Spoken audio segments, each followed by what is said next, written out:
All right, so now the second phase of this whole thing begins, and we're going to be designing her armor.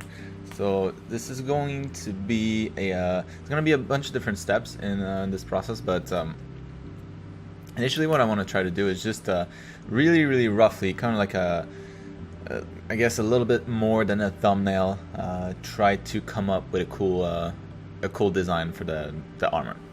And this is going to be kind of like her iconic, like default armor set. So like her default look, like the original character. That's what it would be like. And then from there, what's interesting is that once you set kind of those shape languages, those colors, that color palette, and kind of like the overall details, like the look of the details, you can very easily just make modifications to create different armor sets that are in the same vein.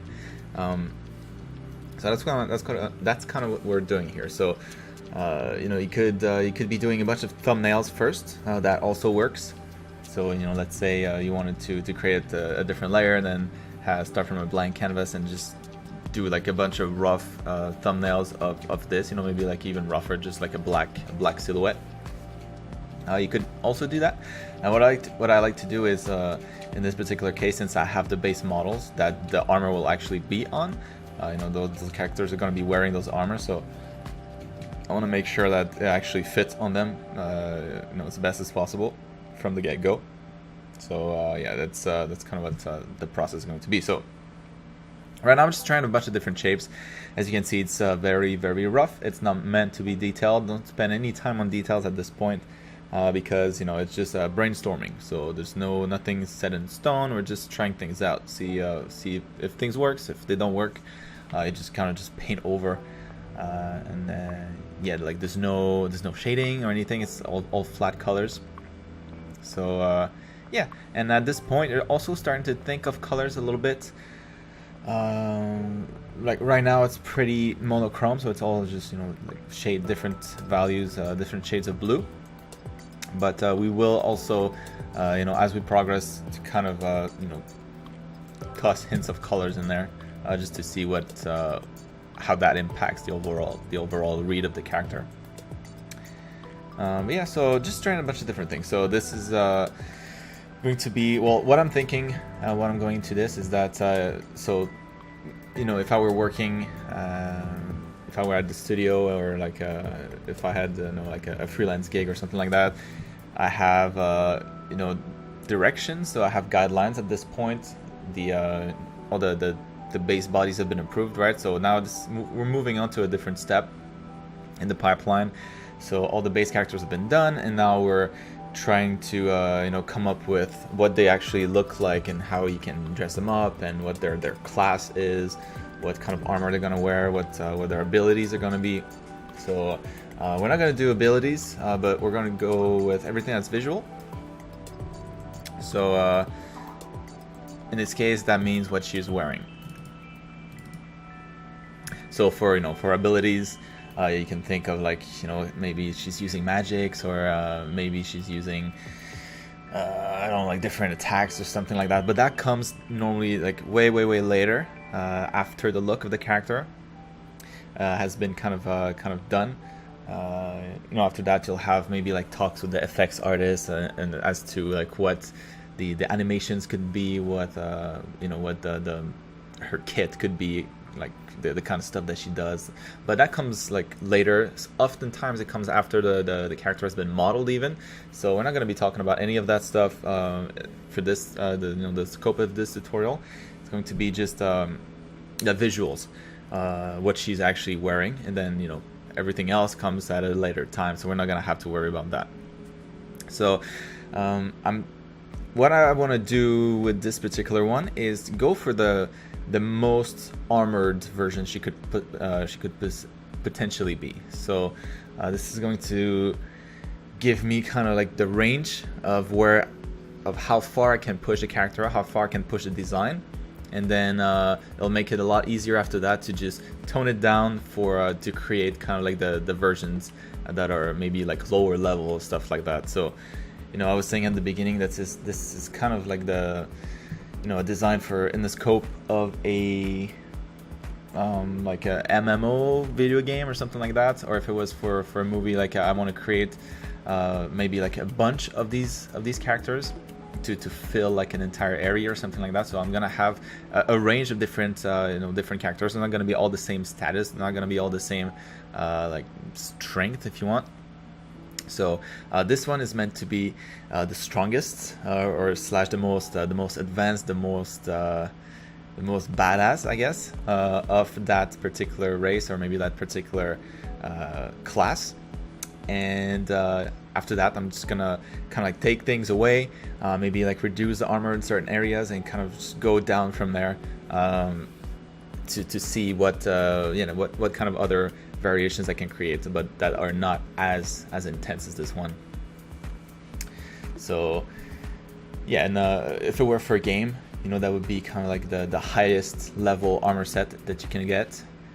And for the lower levels, that would be something else. That's something that we'll do a little bit later.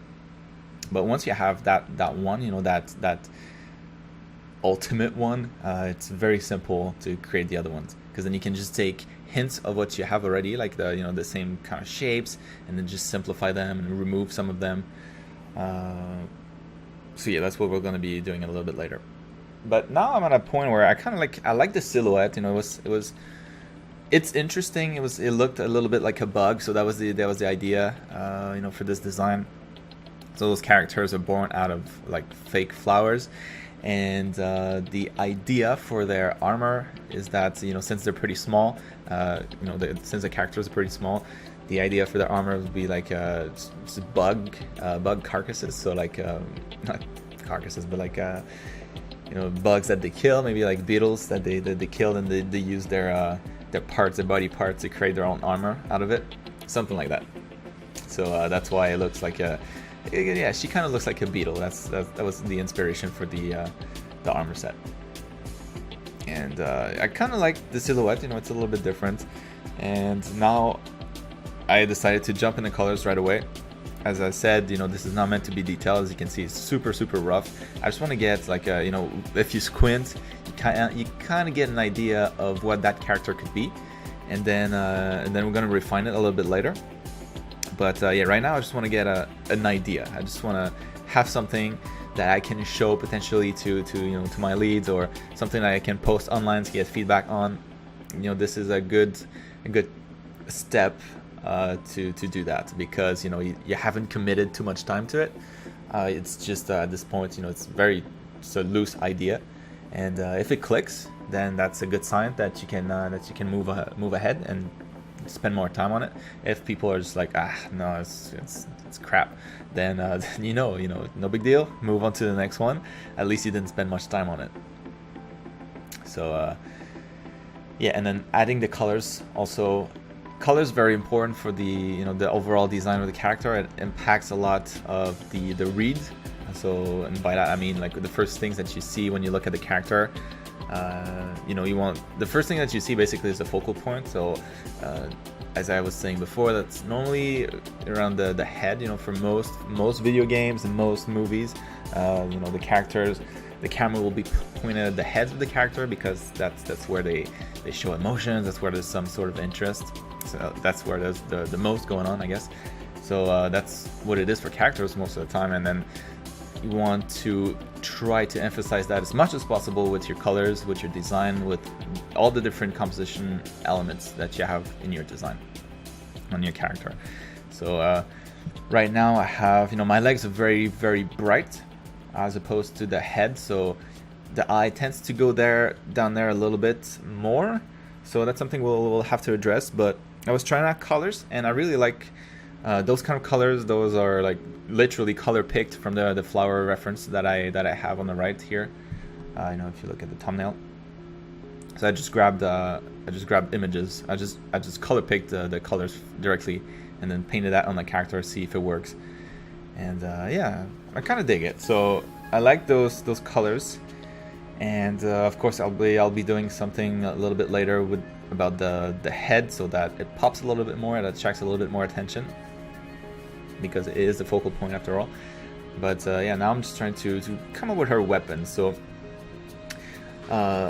you know, if I take a little step back here and explain kind of what she's going to be, like her class, you know, that's something that you would get in your brief, you know, before you start doing this kind of stuff. So in my case, what I was thinking, you know, like the fake brief that I gave myself, the fake guidelines, it was that it's kind of like a warrior race.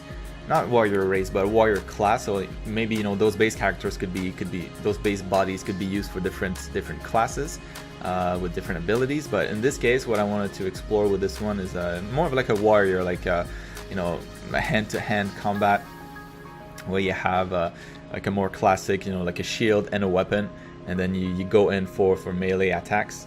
So something like that. There's like no magic involved or anything like that.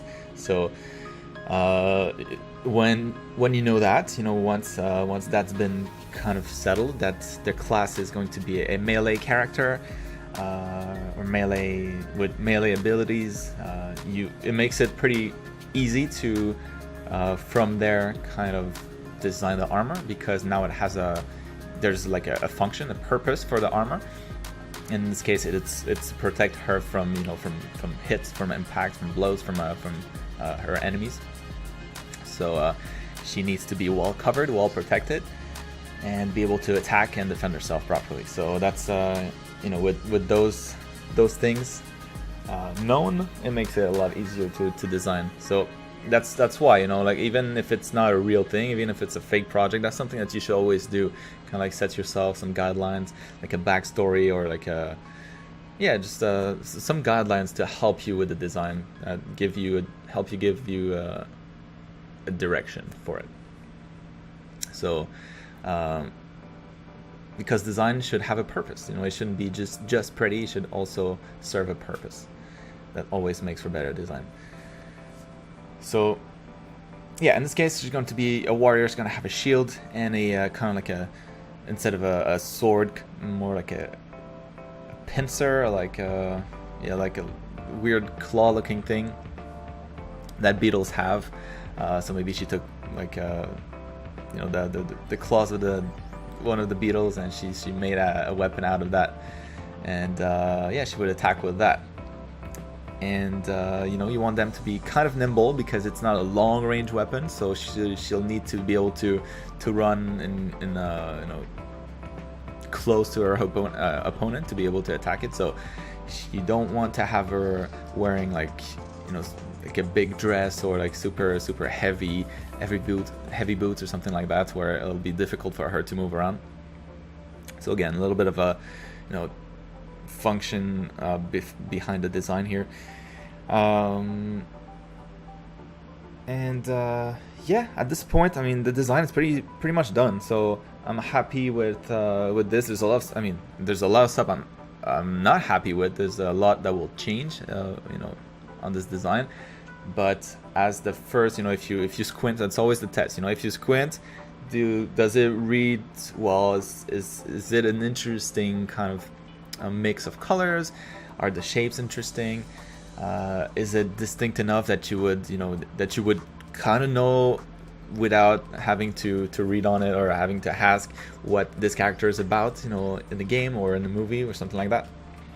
You know, if you saw her, you shouldn't be thinking that, oh, she's gonna heal me or something like that. You know, she's not a healer. She's obviously somebody that's gonna beat the crap out of you. So that's the point. The design should be saying that pretty clearly. So yeah, now again, you know, as I just did, grabbed a couple colors from the images, alt click, and then try to apply those colors on here, so that I follow that color palette as much as possible. And just you know, at this point, the shapes are pretty much there. Like, that's not gonna change much. That's not gonna change much. I am just trying to find like interesting colors to bring the interest, to bring the eye up a little bit more on the character, so that, you know, we're not just looking at the legs. So yeah, those shapes are all kind of made to do that. So you can see like the wings here, you know, they create kind of like this converging, you know, these two converging lines towards like the face area here. Same thing with the mask and the horns. Everything kind of points somewhere, right? And that is in this area here around the face. So, you know, a couple tricks to help the eye, to help guide the eye towards the focal point. And by the way, I was drawing on a separate layer for this. So I was just, you know, I just popped a new layer in normal mode, and I was drawing the armor over the character. So I didn't want to, you know, to mess up the character that I had underneath. So I'm not drawing directly on it. So now I'm just gonna push that on the side. And as you can see here, since I was just drawing over, there's some parts where the skin was showing that is now transparent on the design. So I just duplicated that character over underneath the armor design, and then merged those two. So now I have I have the design on its own here, and now we're ready to refine it a little bit more.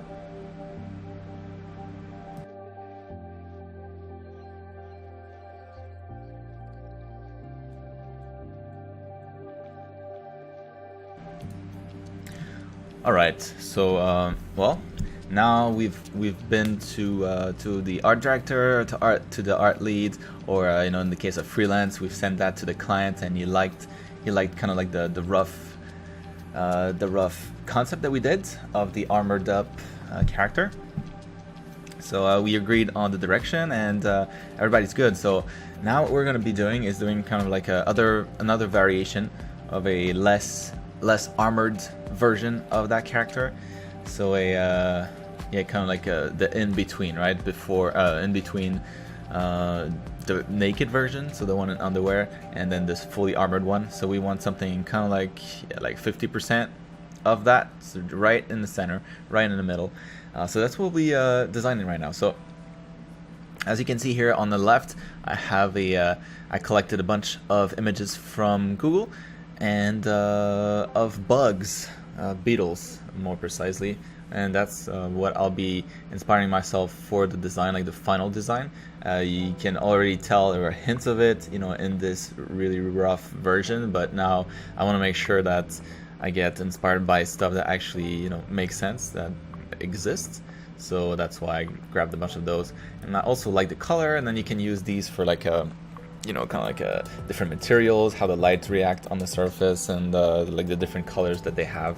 So very important to have references like this. You know, don't work in the dark, and especially, you know, this is something that you can show when you're pitching your idea. Like you know, once you're done with this, like this version here, you can show that alongside these reference images to kind of give a better idea, you know, of your client or your art leads, of what the direction is that you're gonna take. So yeah, and what I've done here, very simple. So we're starting off from a new character. So I wanted to keep, you know, the base versions, the naked version, kind of on their own, and create a more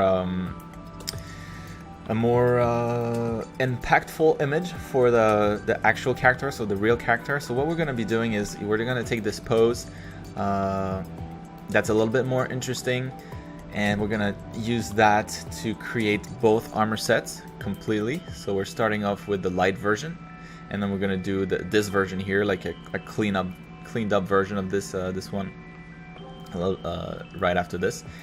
But yeah, I'm using this so that we can have a bit of a more polished drawing. So not only is this going to be used for you know, to get approval and to sell the design, the final design, but we're also going to be using that as a portfolio piece later on. So we're going to be polishing the crap out of that more at a later time. So that's you know, that's why I want a good base that we can use later, and then those other kind of like naked versions, that's gonna also be a portfolio piece. So as you can see, I'm trying to spread those out, you know, as much as possible, so that I can have as much content for the portfolio as possible. Also, just get more mileage out of the content that you paint.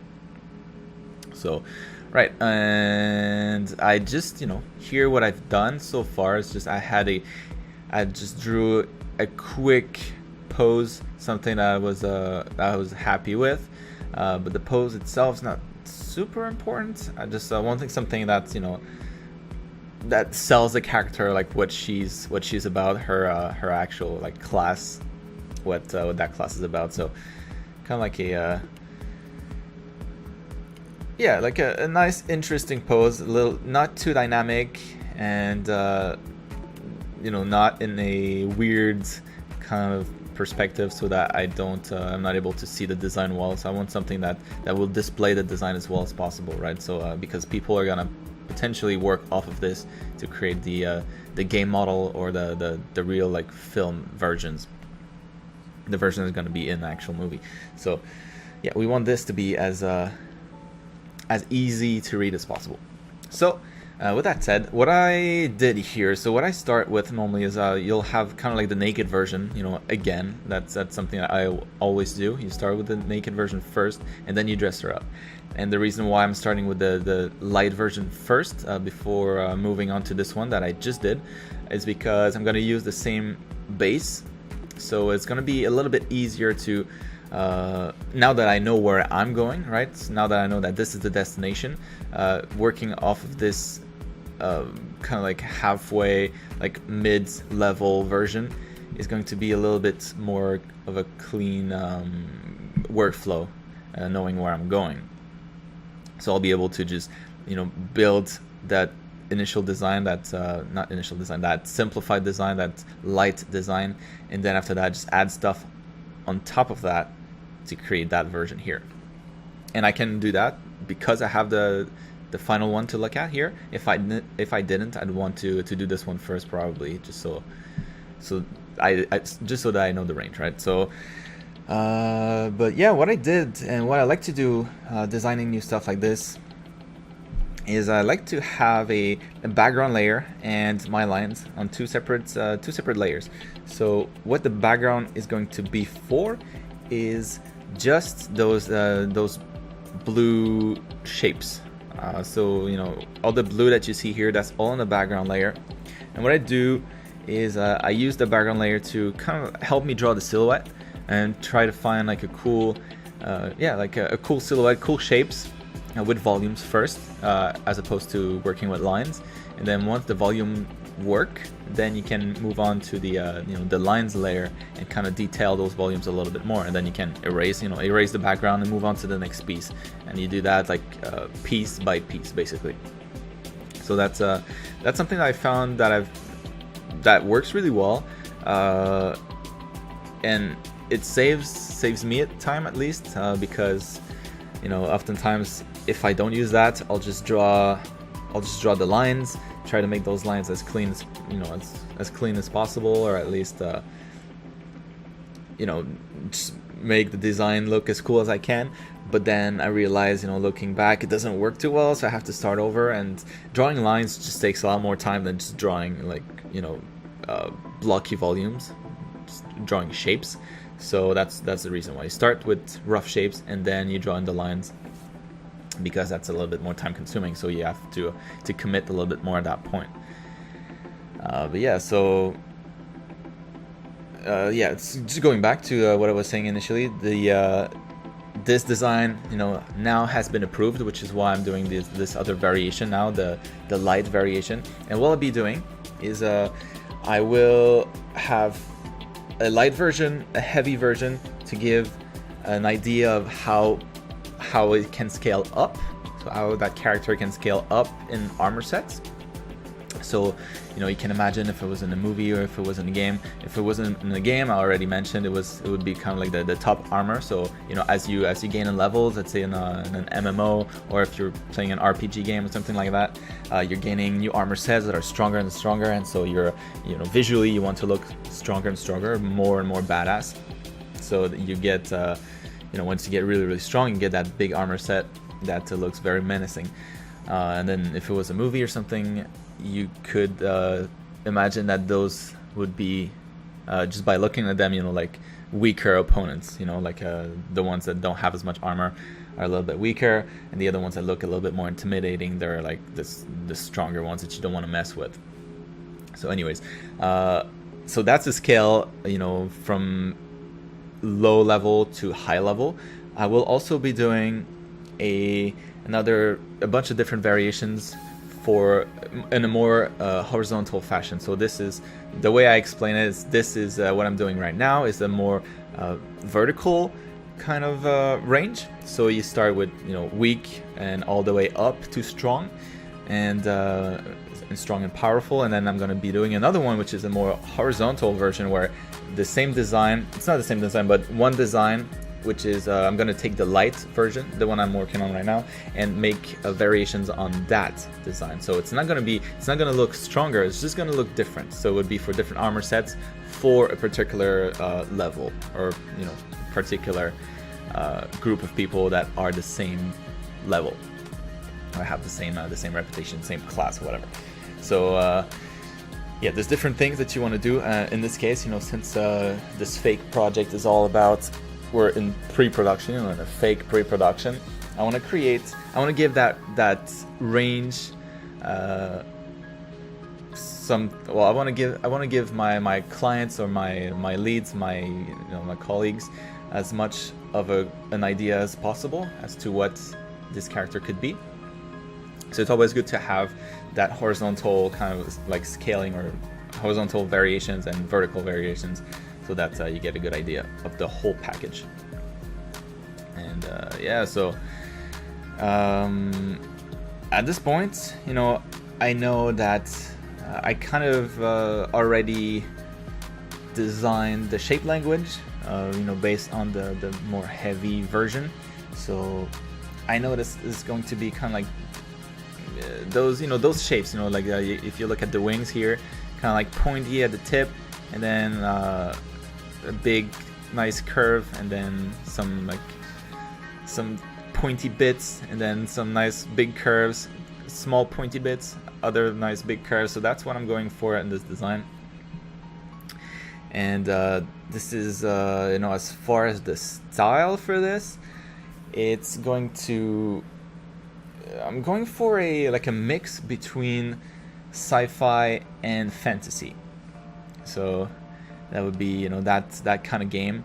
Again, this is just completely something that I wanted to do, so that's why we're doing it. But, you know, it could have been in the brief, right? So this is when you're drawing this kind of stuff, this, you know, armors for your characters, when you're at that point in the development cycle, you probably know already what the game is about, you know, what the game world is. You have a good idea of that if you're at the point where you're drawing characters to fill it.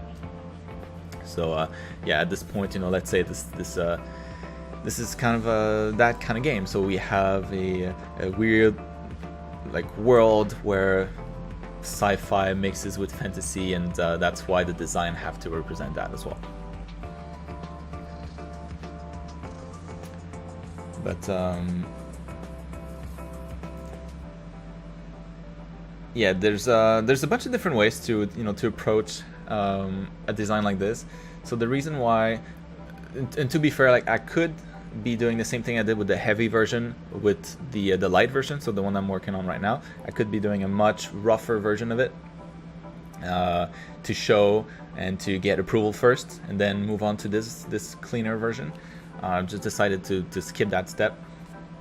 So depending, you know, like if they really liked the direction that you had with the heavy version, you know, depending on the team, depending on the project, whatever, they might just trust you that you can do a light version that's in the same vein, that looks similar. So that is the reason. But yeah, so that character, you know, even though it's a light version, it's still going to be the same kind of class. So she's still going to be a similar character, whereas she's just maybe a little bit weaker. So I'm thinking that she's going to be wearing a little bit less armor. She's going to look a little bit more fragile. She's going to have weapons that are not as intimidating, but they're going to still be very similar. So it's going to be still a shield, still kind of like the claw weapon, because that's the kit for this character. But at the same time, you know, this light version allows me to show kind of the base the base body a little bit more, which is cool. So we'll get to see her face now, and we get to see her hair also. And yeah, so design at this point, I mean, unless you have some very, very strong references that were given to you, like you know, let's say the brief was that you have to follow this particular style, or we want these different components to be part of the design, or you know, sometimes it depends on the brief. All the briefs are different. Sometimes you get a lot of flexibility, a lot of freedom. Sometimes it's a lot more defined for you. So in this case, you know, I didn't have anything really, so I'm making my own, and I decided on very loose guidelines for this. So you know, just kind of like bug inspired, and then sci-fi and fantasy. So fantasy shapes and then sci-fi logic, if that makes any sense. But yeah, basically what this means is that I don't have that strong of a direction for the look, or you know, the character doesn't have to be wearing a particular color, or the character doesn't have to be wearing a particular item on her or anything like that. So I have a lot more freedom, and sometimes it's good, sometimes that's bad. Like sometimes it's really good to have very, very strict guidelines that are, even if they're self-imposed, just so that you don't question things. You just work around the guidelines that you have, and you make things happen, and you have to worry about less stuff while you're designing. In this case, I have to do a lot of trial and error to see if things work, because I don't have any, you know, very strong guidelines on what the character should be like. I'm just trying things out basically, and trying to see if that's gonna look good. You know, is that skirt going to work? I don't know. There's only one way to find out, and it's to draw it, see if it works out or not. But yeah, so you know, if you impose yourself some guidelines first that are a lot more strict, then you won't have to ask yourself all those questions. And there will still be a lot of trial and error involved, because that's what design is about, but that's what concept art is about. But at least your direction might be a little bit stronger. So you know, that only depends what works best for you. So because yeah, you'll get all kinds of briefs, you know, as a concept artist. Sometimes it's super loose, sometimes you get like a green card to do whatever you want, a green light, and then other times it's very, very restricted. It has to be a male character, it has to be this kind of shape, it has to be able to do these kind of things, has to wear all blue, and then with, you know, yellow highlights because he's in this zone of the world, and that's what those people wear. He has to be wearing a lot of rubber, has to be wearing, you know, like there's only some sort of fabrics that are available to them, so it has to be his armor has to be made out of wood, because that's all they have, wood and rubber, and nothing else. And then they also drink like radioactive stuff, so that messes them up. So go, you know, that would be your brief. So that's a very, very detailed brief, but at the same time it gives you a lot to work with already. So you know, you have a really good idea where you're going with those restrictions. So it's it's a good exercise. So to do both, you know, sometimes you want to keep it a little bit looser, brief wise, and other times you want to self-impose a lot more guidelines, and because you'll get both, you know, in your career. Better be prepared. So as you can see here, for the weapons, you know, I did the same basically. So the same, she has a shield, it's just a little bit smaller, maybe like a weaker beetle that she was able to kill, because she's herself a little bit weaker. Same thing with the claw, like a claws of a smaller beetle, because that's all she could vanquish. So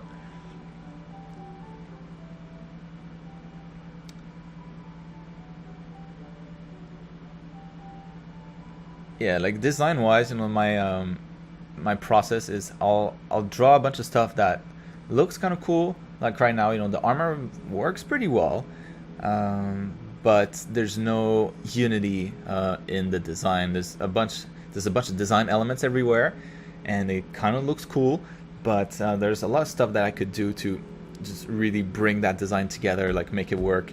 And some of the tricks that I generally use for that is you just pick a like one shape, like one simple shape, one simple pattern that you repeat all over the design. So let's say you have a, it's not, it's not the case for this one, but let's say you pick the heart shape, you have a heart shape, and you'll try to apply that shape as many places as possible on your design. So maybe the fabric is going to have heart patterns on it.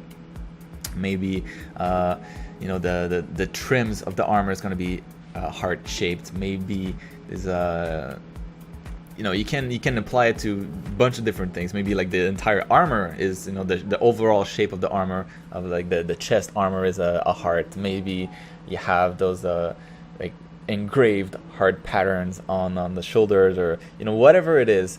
If you pick a particular shape and you try to repeat it as many places as possible in your design, that in itself is a really good way to kind of tie it all in as one, as if it was just one set made by the same person. Because essentially that's what it is, right? That's what you want the armor to look like. It wasn't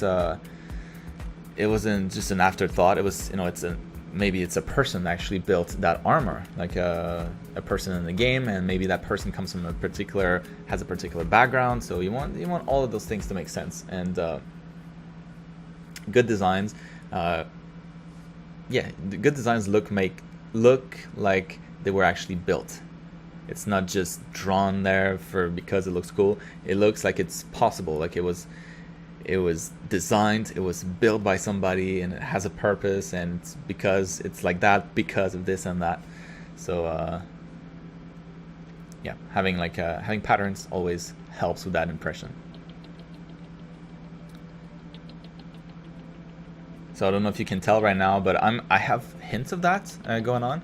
So I have the kind of like the leaf pattern, right? So like a soft diamond, as you can see here, like at the tip of the skirt. I have it here also, like not complete, but like the bottom of it. I have it here on the chest.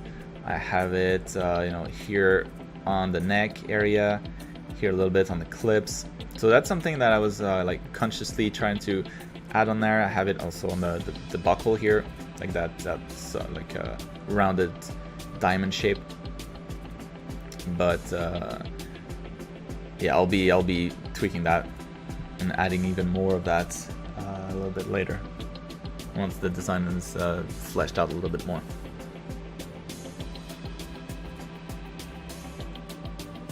So if I talk about kind of what's expected, working like time-wise, what's expected, because that's a question that comes back a lot.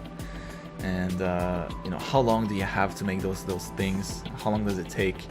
And like how much do you produce as a concept artist? So if you think, I explained at the very beginning of this tutorial like a typical day, right, as a concept artist. So as you can see, even though you get 8 hours of work paid in a day, you're not working 8 hours. You're probably looking more at like as a big 5. 5 hours is a pretty productive day, for any given day as a concept artist and as an artist in general. So let's say you have 5 hours of like uninterrupted work, where you have your headphones on and you just blasting the music and you're just drawing and painting. You get, for something like this, this would be probably a 2-day task. So the line art itself, like the rough line art, maybe a day, like a day of work. So once I'll be done, like not yet. So I think I could probably get a little bit more done during the day, but once I move on to the other one, like once I move on to colors, that would be probably like a day's work. So maybe like a 5 hour. I would have spent about 5 hours on that design. So right now I'm not exactly sure. Probably Might be at like an hour and a half, closing on to 2 hours on this. So yeah, like double that probably, and then the design should be pretty much done. The line art should be pretty much done, or at least in a good spot. So to do a character like this, yeah, you'd probably be looking at like a little bit less than a week. So, you know, this initial version here, that's probably like, to get it done, to get it approved, probably a day. You know, like you can do a rough pass, something that looks similar to this, maybe in a half a day, and then you get feedback on it, and you'll probably have to change a bunch of stuff, and then you do the revisions, and then you finally get it approved. You know, you go back after another half day, and then you get it approved, and then you're good to go. So the next day you would start what I'm working on right now, so the line art, like the clean version. Well, in this case I'm working on the light version, but you know, if I was working on this particular character, I would be working on the lines for the heavy version, if that's what was approved. So yeah, I would be looking at probably close to a day to get the lines done and you know, cleaned up enough, and maybe like halfway through the day you would go again and get that reviewed, or you know, you would get some feedback in the morning or like throughout the day, and yeah, so by the end of the day you would be pretty much done with the line art. And then the following day you'd be starting to color, and then colors are always a little bit tricky, because everybody's got something to say about colors. So some people, it's very subjective, right? So a lot of people have different opinions, so that's why you have to do different color variations oftentimes, to be able to show people like a broad range of what it could potentially be, and then you get settled on a few. But yeah, so it would be like another day for the colors, and maybe another half day for the color variations. And once that's all been approved, you know, once people are happy with the design, they're happy with the colors, maybe they pick one color for you to polish up a little bit more, and then you would pass that version, that polished up version, to the 3D artist. So yeah, like you're looking at about 4 days, you know, 4 days total, something like that. So yeah, there you go. So that's what, like 20 hours maybe, all things included. 20 to 22 hours would probably be a good estimate of the time it would take to create a full character, with feedback included. But yeah, if you're not there yet, don't panic. That's this normal speed for like a senior artist. Sometimes it's a little bit faster, sometimes it's a little bit slower. It always also depends on the actual concept, you know, what it is. But yeah, under a week for an experienced artist, that's probably what it is. If you're a junior, then you can probably extend that quite a bit. So yeah, that's it for time.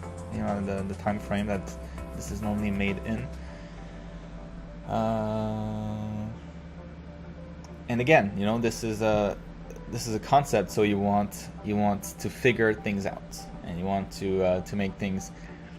You want to explain as many things as possible. So you know, you're using lines and shapes instead of text. So you know, you don't want to leave anything unanswered. So in my case here, like the shield, I could have probably chosen a different position for the arm, one that makes it a little bit easier to show the design of the shield. But I'll just instead I'll just draw it on the side. No big deal. Yeah. So now the design is coming together pretty well, so I'm pretty happy with it. And this is almost, well, this is pretty much the final concept for this one. You will always notice, you know, whenever you're drawing with lines, and then after when you add colors, some things work, some things don't work anymore. So the line art version is always is always just version 1.0. You'll likely have to change it a little bit because maybe, you know, with colors, maybe some areas are a little bit too busy. So, you know, for this particular one, the belt right now it works because it's just lines, and same thing with the skirt. It kind of works because it's just lines, but once you add colors here, might want to have to simplify, you know, that skirt, those little designs here, like the little patterns that I have going on. So the last thing I wanted to add is a well, like this one here on the right. What I was planning to do is having, because, you know, these bugs, these beetles here, they can fly, right? I don't want these to be able to fly, but I wanted something that looks kind of like, at least shape-wise, that reminds you of wings. So something that starts at the base of those big armor pieces, those big like fake wings looking thing. I want something that, like a piece of cloth that starts at the base of it, at the root of it, and then kind of like flows in the wind or something. So for this character here, I'm gonna, well, I was thinking of doing exactly the same thing, but maybe a lighter version of it again. So that's what this is, right? So those are going to be, it's going to be fabric in this case, kind of like a cape, but split in two parts, and two parts that kind of look like wings, with like some cool design on it or something. And again, you know, as you can see, it's very, very easy to just draw on the background layer. Just draw it with a like broad brush stroke, as opposed to drawing the outline right away. It just takes a lot less time, and you can try a bunch of different shapes, erase if it doesn't work, try a bunch more. So yeah, this is a really good process that I think you should probably try.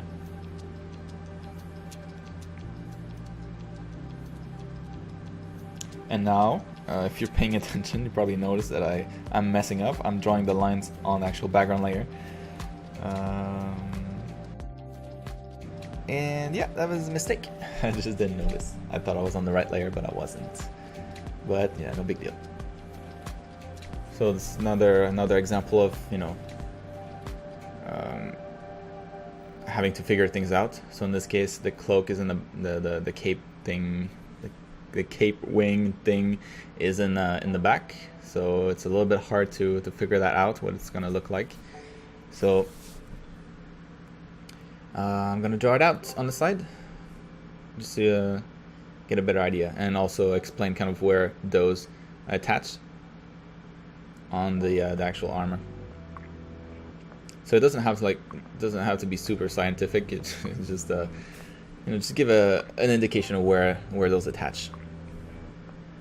And again, depending on the artist that's going to come after you for this, the 3D artist, he might like it a little bit more loose. He might enjoy the creative freedom to kind of figure it out, or he might want it to be, you know, all figured out already.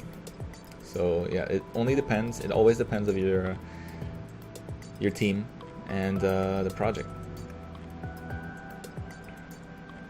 But you know, if you're going to if you're doing this as a freelance artist, then for sure you have to do this. You have to figure it all out, because you don't know who's gonna come after you.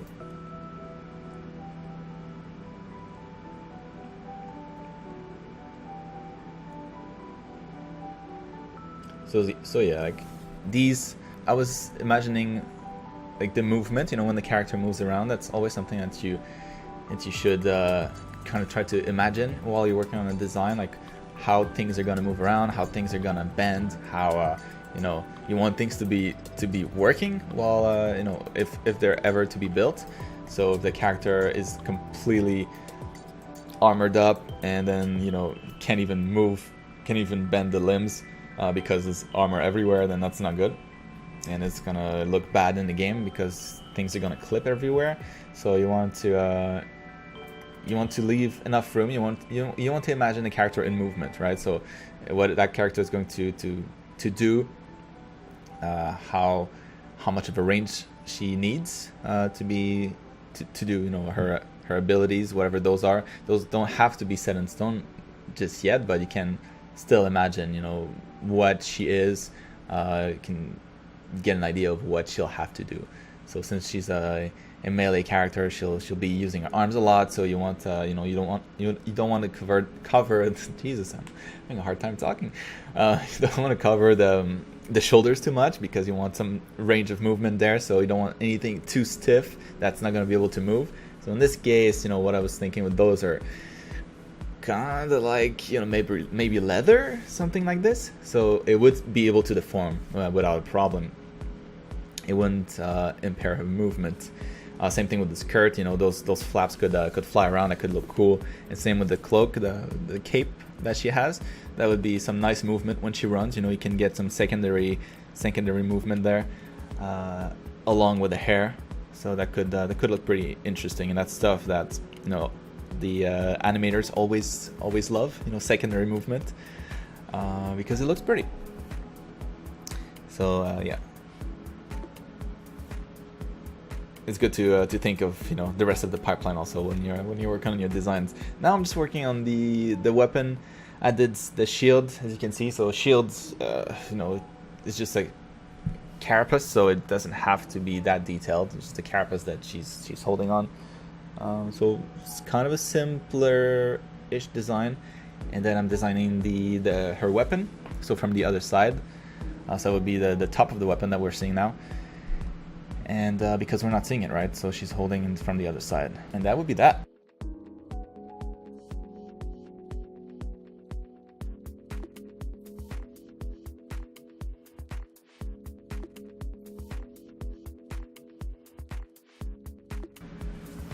Now the design is done. So we're gonna save it as a separate one. So Final Concept Light. And that's something, you know, always save your designs and try to have as many variations as possible, like different save files as possible. So in case you mess up your layers and you combine stuff that you shouldn't have, you can always go back and hopefully like salvage something from you know, a different previous file, something like that. So this one is going to be the light one was going to be Final Concept Light. So I saved this one as a different one. So this one is Final Concept Heavy. And now I'm going to be doing the, yeah, as you can probably guess, the heavy version. So the one that we see on the right here. So I'm going to be just moving stuff around, adjusting the scale for the shield and the weapon. And then I'm just going to kind of do the same process. So erase the blue that I had on the background and start drawing shapes for this particular armor. So yeah, so I have a lot to do. So most of that design is going to be erased, but at least, you know, I have the pose and kind of like the angles of the armor to reference. So that's going to save me a little bit of time at least. So yeah, now I just want to make sure that I'm drawing on the right layer. So I combined the things on my lines, and now as you can see, I'm starting to draw on the background layer the different kind of shapes that are going to be part of my armor. So for this one, since it's a little bit more complicated, it's not just like a skirt, like a dress piece. I'm going to have a bunch of different components on top of that.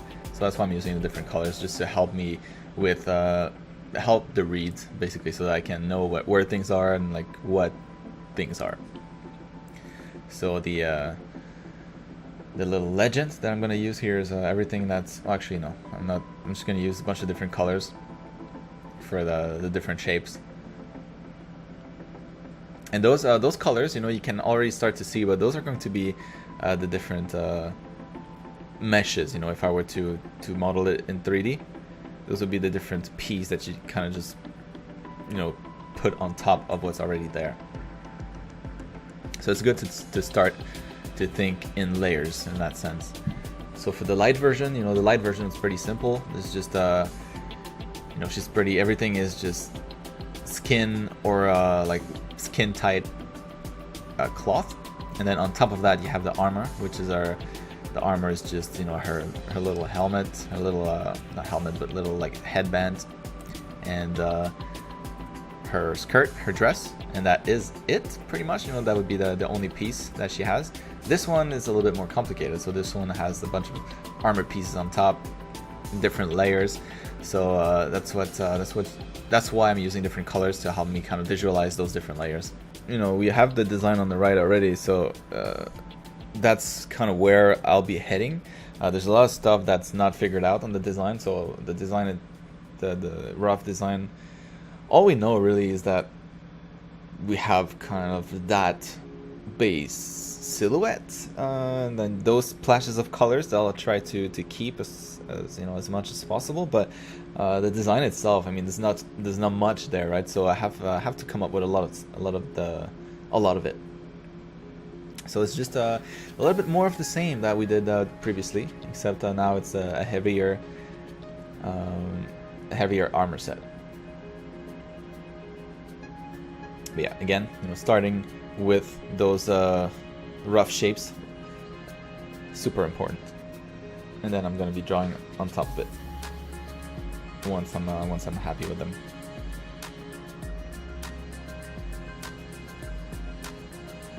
So since this is a little bit similar to what we did to what we did previously, I'm gonna resume the career talk. So we left at when I had you know, been working at A2M for a little while. I was starting to get used to it, and now I was going to talk about how I kind of switched to Blizzard. So I'm gonna pick it up right towards the end of my time at A2M. So, you know, by that time I had been working there for almost well, pretty much 2 years. So I had you know, I was in a groove, you know, like I was the main artist there. I was doing a lot of the concept for the different kind of pitches that we were working on. And also, since I had been you know, studying a little bit of 3D in school, even though I left school, my boss allowed me to start to do a little bit of 3D. So I started, well, I mean, it was really crappy at the beginning looking back, but yeah, I had the opportunity at least to do that in a work environment. So to learn some 3D and then to work with animators and riggers and kind of yeah, learn it the right way, right? So the way that they want it to be done in the game industry, as opposed to what I was learning in school, which was fairly different. So that was awesome. So I would do you know, it started with me doing a little bit of 3D, and then that would also help me for the design, because now I would understand, okay, this has to actually be built. So now I was a little bit more conscious, you know, of the design, and it was like super helpful actually, so that I know where the design is going to actually end up and how it's going to be built, to be able to take that into consideration when I'm doing my designs. But so towards the end of my time at A2M, I was doing pretty much 50-50. So 50% of it was just concepting the stuff, and then the other 50% was modeling. So there was two modelers. There was the another guy and then me. So we were the two doing the modelings based on the designs that I would create, basically, because the 3D part takes a little bit longer. So I would crank out a bunch of designs, and then we would, you know, work on them, the two of us. And yeah, so towards the what happened basically, how I made the switch. I wasn't planning on making the switch. So back when I was working at A2M, I hadn't finished school, right? So I didn't have a degree. I was a dropout basically. So all I had was the only like tangible certificate that I had was a high school certificate. So I had finished high school. Ooh. I had been in college for a while. I had done like science. I had done fine arts, a little bit of fine arts. Dropped out of that. Had done 3D animations, and then dropped out of that.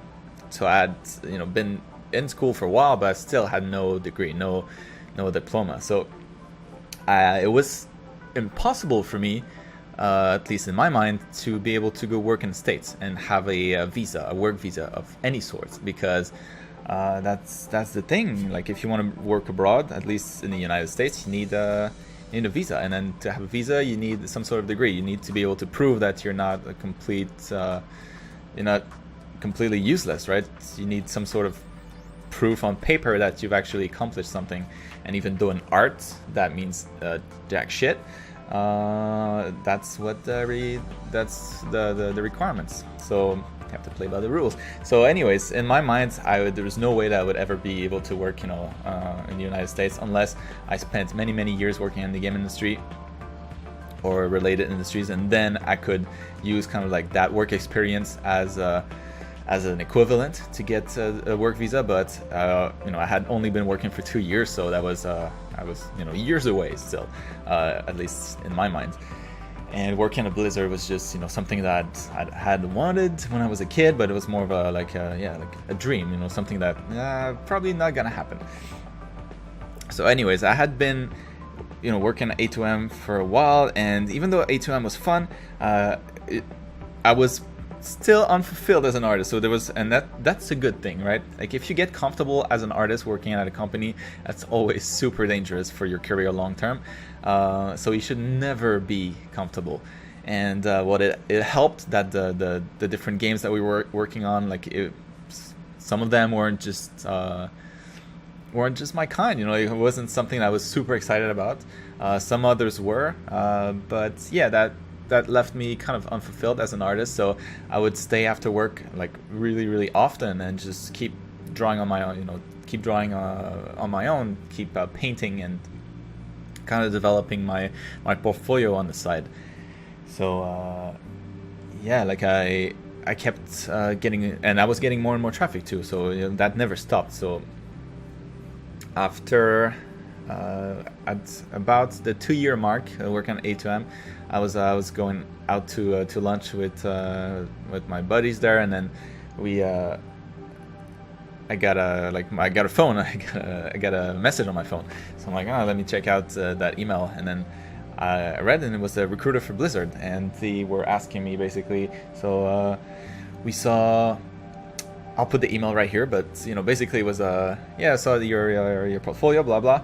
Would you like to talk a little bit more? So having a recruiter from Blizzard send you an email instead of the other way around is always a very good sign. So understandably, I got super excited, and so that was a good lunch. And the process went kind of like this. So after I replied back that yes, definitely would be interested, I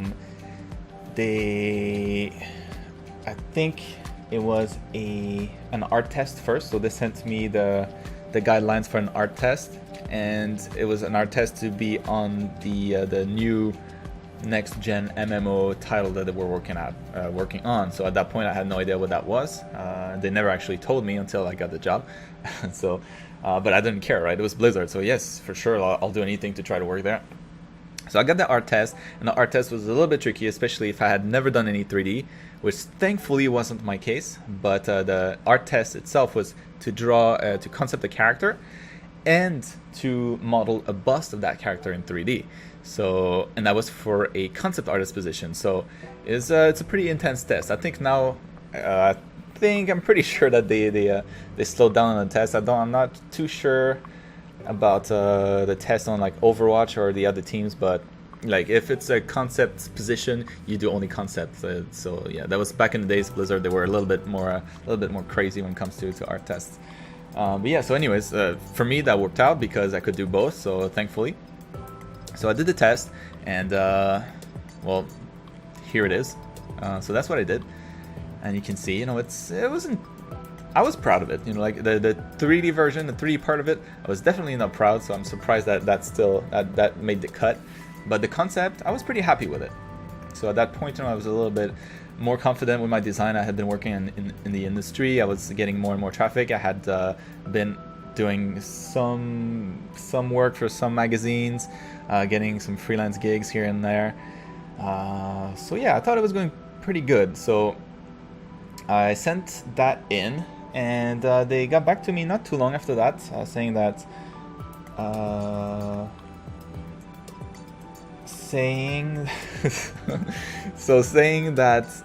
I think it was good. Then I did a phone interview with them because I had passed the art test. So I did a phone interview, and that went really well also. And then I waited. And I think it wasn't maybe a week or 2 weeks maybe after that. So it was a long wait. Blizzard, like most big companies, tend to work really, really, really slow with that kind of stuff. So yeah, maybe not like sometimes after after the phone call, I got an email from them saying that they would like to do a in-person interview. So that was exciting because now like I had passed the initial tests. The art, apparently was okay, and now I get to meet the team. So I got to they flew me over there, and I got to meet to see what this was all about basically. So I did that. Went to do the in-person interview. They even they booked me a hotel for 3 nights I think. So it was in Irvine, California, so right by Laguna Beach. So I got I got to check out the beach. I got to eat at a nice restaurant. It was pretty dope, and I think my interview went pretty well. And I came back home. I got a good vibe from then, so I came back home, and then I waited again, and to see if that was a go and if that was a pass. And so I waited a little bit, and then sent me an email, and that was probably one of the worst moments of my life so far. And it was that I hadn't passed, and that they were passing on me, and that they would maybe reconsider at a later time. And so I got that email, and like I thought everything was golden, right? Everything was going super well, and then I got that email saying that it was basically a no. And so that was the worst. I was so devastated after that. But the not too long after, I think it was maybe just the day after, and I got another email from them. So I'm like, what the hell's going on? So I read that email, and there had been a mix-up. So unfortunately for somebody else, they had sent him the confirmation that he had passed and that everything was good, and sent me the wrong email saying that I had failed, but it was the other way around. So I had actually succeeded the test. They were going to send me a job offer, and the other guy wouldn't be getting it. So yeah, the art recruiter messed up that one, but hey, it was good for me. So it was all good. And so one day I was completely depressed, and the other day was the best day of my life. So yeah, and then after that, the process generally, when you get a go that everything's good and that they're interested in hiring you, basically they ask how much you want. So I gave them a ridiculous number, something that way more than I thought I was worth. And then they came back with an offer that was, to be fair, pretty shitty, like very low compared to what I asked, but there was the promises of bonuses, and it was working at Blizzard anyway, so whatever, I'm not gonna counter and possibly lose that opportunity. So I just said yes, and that was it. And if you're wondering about the visa stuff now, what happened with all of that is there is always a way. That's the answer. So even though I didn't have a degree, or I didn't have anything that would possibly allow me to work in the States, well, big companies have big money for lawyers, so they found a way, and they got me a visa. And that was pretty stressful because my career depended on it, and the visa situation was a little bit tricky, but yeah, they made it happen. And then I finally was able to go back to my job and tell them, well, thanks for everything, but peace out. I'm moving to California. So that's kind of how it happened. That brings me to a point where that's what happens in the game industry, right? The industry is very, and I would say this, I'll say the same thing, exactly the same thing with movies. It's like, unless you're working freelance, you will have to move for your job. So that's just part of it. Everybody I know that works in this industry, unless for some reason, unless by luck you're born in one of the big hubs of the game industry, which I actually was lucky because I was born in Montreal, and Montreal is one of those. It's probably like the second biggest hub for game development, if not the biggest, after LA. So if you're not born in those two areas, there's a bunch of other ones like smaller hubs, but like in London, it's a good place. There's New Zealand for Weta. There's a bunch of different places like this, but the big ones are on the West Coast, and in Canada. And you know, even though you might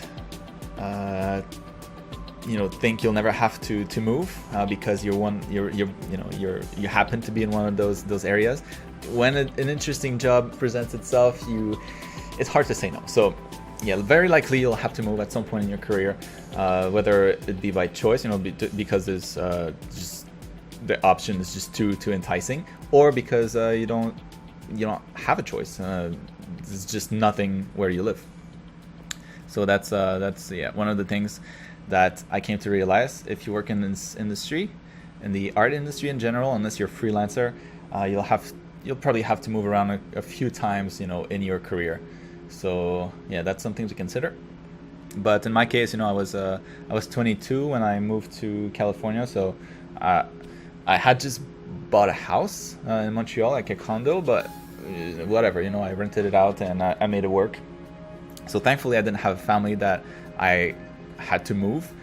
But yeah, that's something that you have to consider. It's always a little bit easier when you're younger because your ties are not as deep. Your roots are not as deep.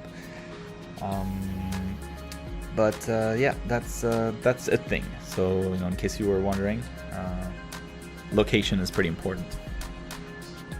Yeah, so it's kind of how I got my job at Blizzard, and as you can see, like, the recurring theme here is that I was discovered both times. Like, I never actually applied for a job.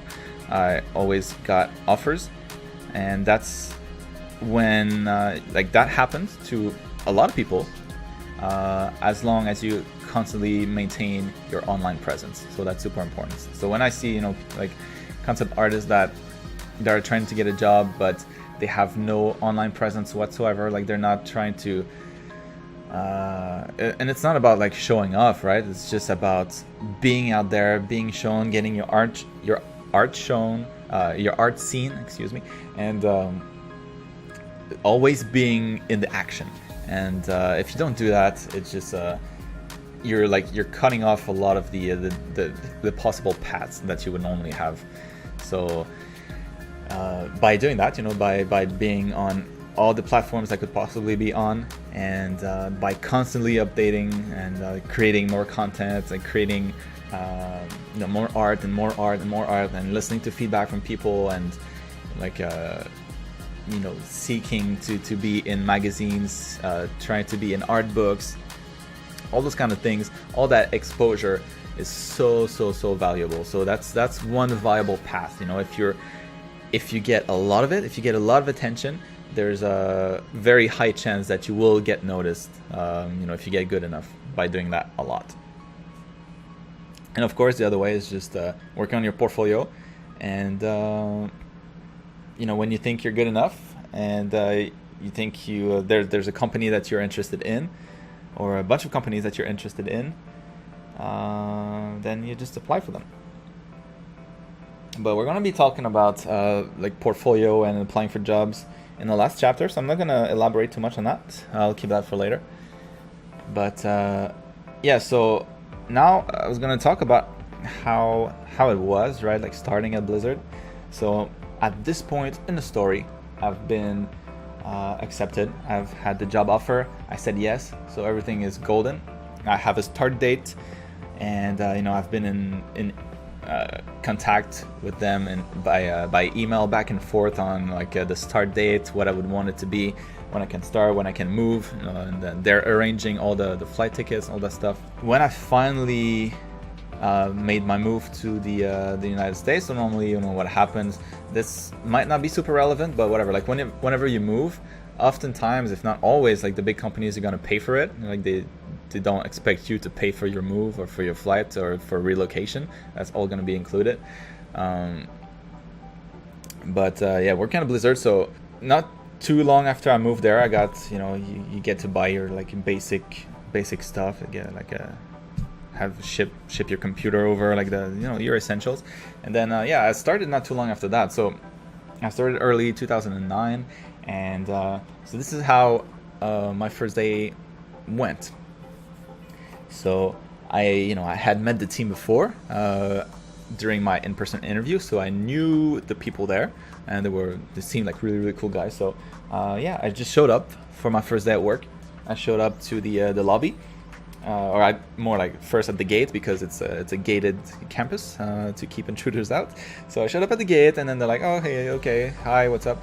Here's your badge, your temporary badge. You go to the lobby, and then they'll give you a tour." So you go there, they give you a tour, and that's always like that at every company, right? You get the tour. They show you where everything is, where you'll be, where you'll be working. The Blizzard campus is pretty big, so there was a lot to see. And then after that, after like a short introduction, like they called over the art director, and then we did a full tour of the campus. Like we went to see cinematics, we went to see like the other teams. I got introduced to like a bunch of the people working on the different teams, and then finally brought me back to the bullpen where I would be working. So the Titan bullpen. And yeah, then that's when I kind of met everybody. So when I joined on that particular day, I think I was done at something like 11 a.m.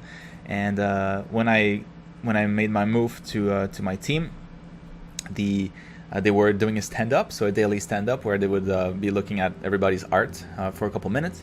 So yeah, I joined exactly at that time. So everybody was standing up behind like I don't know who it was, but behind somebody's computer, and they were like just checking out what that person was doing basically. So yeah, that was like really awesome. My first day, I get to see like Blizzard artists working right away. So yeah, I was like blowing my mind already. So yeah, I just did that. We went around everybody's desk, looking at everybody's stuff, what they were working on, and then they sat me down, explained to me kind of like what the project was so far. They had a web page where you can see all the art that everybody has created so far. So I went through all of that to get an idea of the art style and what's been done before, and kind of what they're working on. And yeah, they gave me like a brief, and I went to talk to the game director, game designers, and they explained to me the project, what this whole thing was about, because I still had no idea. They wouldn't say, because it was a secret project at the time. And yeah, now I learned about the actual project that I was going to work on, and it seemed freaking awesome. So yeah, that day was pretty awesome. And the first day generally like you don't do much. You just soak in all the content, soak in the what you'll be doing in the future, like what the game is about, all those things. Look at cool art, look at cool videos if they made any, and yeah, maybe like towards the end of the day, they get you started on a task. So I think that's what I did. It was like characters or something like that. So a bunch of different characters that I need to concept, and yeah, I mean, what's also interesting is when I got that the job offer, like the job offer on paper, it was not for a concept artist, so it was for a 3D artist. So that was like an interesting thing where like I was applying for a concept position, but I got a 3D artist job. And the way they explained it was that, oh no, it's I think it had to do with like the budget, like 3D artists maybe make more money a little bit, so that's why they were, I don't know exactly, but anyways, I got it as a 3D artist, not as a concept artist. But for a long period of time, for a bunch of months, all I did was 2D, a little bit of 3D here and there, but yeah, I was one of the first artists. So we had there was a lot to concept, a lot of stuff to come up with. So yeah, I mean that's pretty much what it is. So after the first day, I got started on a couple designs, and that's when it sinks in, where you're like, especially when you're surrounded by artists, that's a lot of artists that you actually admire. Like I knew some of the artists working on the team already because I had been following their work. So it's super intimidating to get to work on a team like that, where like it's people you already admire, and then you're supposed to do art on the same level as them. Yeah, that was a little bit stressful. So yeah, you're working at Blizzard, and you can't mess up. So you move there, you have a lot on the line. So yeah, it was I thought I thought it had been scary at A2M, but that was like a whole new level. But at the same time, you know, working with all these crazy people, you learn so much so quick that it's yeah, it's working is by far the best thing you can do for your experience. And but yeah, so that was it. I did a bunch of concept. I got better and better. I got a better sense of what the game was about, and the months went on, and then slowly, I think they allowed me to switch to 3D because that's kind of what I liked better. Yeah, it had always been what I wanted to do with my life, like 3D, and then keep 2D as more as a hobby where I have like full art direction power. So at some point, you know, at Blizzard, I switched to mostly 3D. I still did 2D most of my career, like here and there, but the majority of the job was 3D. But yeah, for those first couple months, it was just designing characters. There was a big world. It was an open world, and it was like, yeah, like a massive multiplayer online game. So there was a lot to design. So there was what the team looked like back then when I joined. There was, or not shortly after I joined. When I joined, I was the second 3D artist. So it was a very small team, and but they ramped up pretty quick in the first year. So yeah, like the core team that I remember the most was one environment artist, 3 3D artists, and like 2 concept artists for characters, myself included. Yeah, like about 6 people, 7 people working on art. And yeah, that was again, it was a very small team, but compared to what I had been used to at A2M, where I was pretty much the only concept artist for the most part, it was a huge team for me. But it was you know, I was lucky enough that I was getting on a team where I was also in pre-prod, so there was no time limit, nothing like that. So I had more like creative freedom, and yeah, it was good times. So that's pretty much it. Like, as far as my career, you know, that's what it is. You know, like it's very similar from studio to studio. It's just the environment changes a little bit, but as long as the team is cool, like your job will be cool. That's what it is. You know, another good thing that you need, not a good thing, another thing that you need to keep in mind is that as a concept artist in the industry, in movies also, the majority of the content that you produce, people will never see. So that's something that, yeah, it's rough at the beginning, you know, like especially when a game gets cancelled / changes direction. All the stuff that you've done, you know, in the past couple years or in the past couple months, whatever, how long, you can't show ever in case they eventually use it for a future project. So most of the stuff that I did on Titan, I'll never be able to show, and that's a significant amount of work, right? I think on that team I worked about 5 years, and so even though, you know, they still used a decent amount of content for the repurposed game, which is Overwatch, none of the concept I've ever done I'll be able to show, which is a huge bummer. But that's part of the game. You know, you get paid to do art. You not get paid to do portfolio pieces. So yeah, that's a harsh reality. But at the same time, it always keeps you in check as an artist, because, you know, your need to show your content, your need to show your art is never fulfilled. So that makes you create stuff outside of work. You know, I think one of the worst things that can possibly happen to you is that everything that you do, you can release. So let's say you're working on a production, and then every patch you get to show your content. That will make you satisfied by just showing your work pieces, and likely make you too lazy to do anything at home, thus slowing your growth as an artist. So yeah, never get comfortable, never get satisfied with yourself, because that's when the growth just plummets. The best way is to always be a little bit frustrated, and that's how you grow. But yeah, guys, so we're pretty much done now. So I think it's time to move on to colors. Let's do this.